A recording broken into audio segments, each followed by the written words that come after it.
எண்களுக்கு இடையே உள்ள தர்க்கவியல் தொடர்பை கொண்டு விடுபட்ட எண்ணை கண்டுபிடிக்க. கொடுக்கப்பட்ட எண்களை கவனிங்க. முதல் படத்துல மொத்தம் 4 எண்கள் இருக்கு. இதுல சுற்றியுள்ள 3 எண்களான 63, 25, 9 அப்படிங்கிற இந்த 3 எண்கள்ல இருந்து 4வது எண்ணான 29 உருவாக்க முடியுமான்னு பார்க்கலாம். கழிச்சிருங்க. 63ல இருந்து 25 கழிச்சிருங்க. மீண்டும் 9 கழிச்சிருங்க. 29. அப்ப இதே அமைப்பு இரண்டாவது படத்துக்கும் பொருந்துமான்னு பார்க்கலாம்.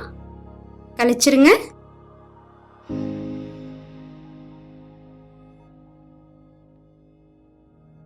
அப்ப இதே அமைப்பை மூன்றாவது படத்துக்கும் நம்ம பயன்படுத்திக்கலாம்.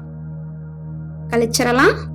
87ல இருந்து 6 கழிச்சிடலாம். மீண்டும் 12 கழிச்சிட்டா 69. அப்ப சரியான பதில் ஆப்ஷன் சி 69.